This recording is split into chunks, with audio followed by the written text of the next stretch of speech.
करवा चौथ और आपकी प्रेगनेंसी, इतना कॉमन क्वेश्चन कि हर कोई आ रहा है तो यही क्वेश्चन कर रहा है कि मैम करवा चौथ आने वाला है, हम व्रत कैसे करें, हमारी प्रेगनेंसी पे इसका क्या असर होगा।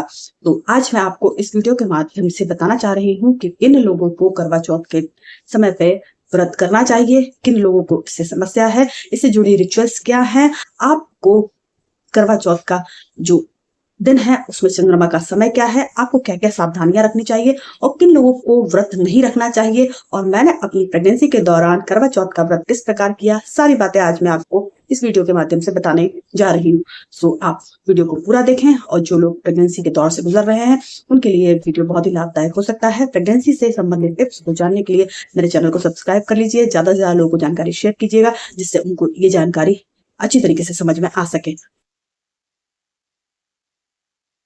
तो हेलो एवरीवन, स्वागत करती हूँ मैं आपकी होस्ट डॉक्टर बबीता। करवा चौथ और प्रेगनेंसी इतना सटीक और आसपास वाला क्वेश्चन है कि हर कोई ये क्वेश्चन कर ही रहा है कि करवा चौथ आने वाला है, हम व्रत कैसे करें, क्या हमें व्रत करना चाहिए, हम व्रत करेंगे इससे हमें कोई खतरा तो नहीं रहेगा, हमारे बच्चे पे इसका असर तो नहीं रहेगा। तो देखिए, सबसे पहले तो हम ये जानते हैं कि करवा चौथ कब है और इसमें चंद्रमा का समय क्या है। इस साल जो करवा चौथ है वो 10 अक्टूबर को है और इसमें चंद्रमा का जो टाइमिंग है वो 8:30 बजे के करीब रात को निकलेगा। मतलब कि आपको सुबह 5 बजे से लेकर रात को 8:30 बजे तक बिना कुछ खाए और बिना कुछ पिए ही रहना है। तो इसके बाद आप चंद्रमा देख के और उसके बाद आप कुछ खा पी सकते हैं। तो देखिए, मैं ये बताना चाह रही हूँ कि जिन लोगों को प्रेगनेंसी के दौरान कुछ प्रॉब्लम्स है उन लोगों को कुछ खा पी लेना चाहिए।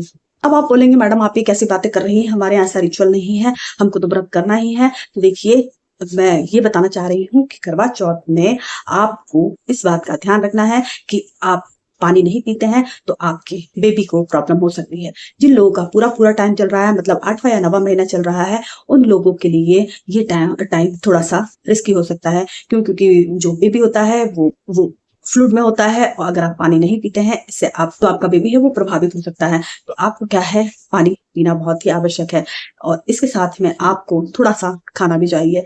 मैं यही कहना चाहूंगी कि अगर आप व्रत कर रहे हैं तो देखिए, भगवान का हाथ जोड़िए। देखिए, मैं भी धार्मिक हूँ लेकिन अपनी हेल्थ का ध्यान रखना बहुत ही जरूरी है। भगवान के हाथ जोड़िए और आपको थोड़ी थोड़ी लिक्विड इसमें ले लेना चाहिए।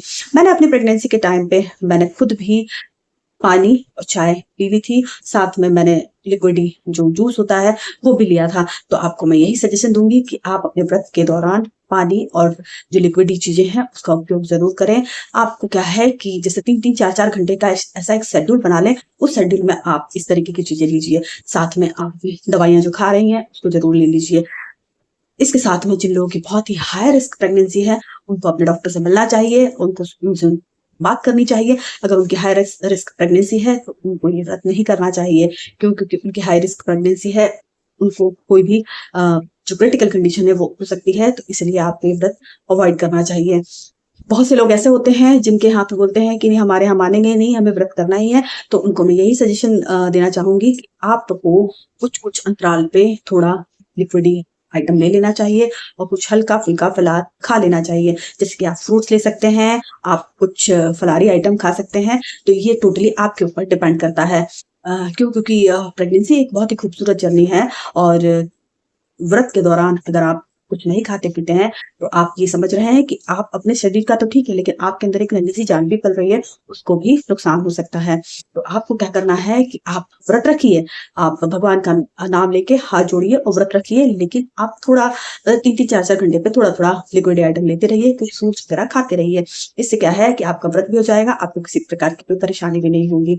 क्योंकि ये टाइम बहुत लंबा हो जाता है। बहुत सी जगह पे ऐसा होता है कि सुबह के टाइम सब्जी खा लेते हैं, उसके बाद में आप व्रत आसानी से रह लेते हैं, लेकिन बहुत सी जगह पे ऐसा होता है कि रात को 12 बजे से लेकर रात को 8:30-9 बजे तक कि आपको बहुत लॉन्ग टाइम हो जाता है। देखिए, मेरे यहाँ तो ऐसा होता है कि रात को 12 बजे से लेकर अगले दिन जब चंद्रमा निकलता है तब का पूरा व्रत हो जाता है, आपको ना पानी पीना है ना कुछ खाना है। तो ये कंडीशन बहुत ही रेयर हो जाती है, और प्रेगनेंसी के दौरान आपके अंदर एक शिशु होता है तो आपके लिए और भी ये कठिन कंडीशन हो जाती है। तो आपको क्या है, थोड़ा अपना ध्यान रखना है और अपनी सेहत का और अपने शिशु की सेहत का दोनों का ध्यान रखना है। तो आप एज ए डॉक्टर मेरा यही सजेशन है कि आप थोड़ा थोड़ा लिक्विड आइटम लेते रहिए बीच में, और इसके साथ में आप अपना करवा चौथ का व्रत पूरा कीजिए, और आप का ये व्रत भी हो जाएगा और आपके शिशु को किसी प्रकार की प्रॉब्लम भी नहीं होगी। सो उम्मीद करती हूँ आपको जानकारी पसंद आई होगी। इस तरह की जानकारी प्राप्त करने के लिए चैनल को सब्सक्राइब कर लीजिए, ज्यादा से ज्यादा लोगों को जानकारी शेयर कीजिए। So thank you so much.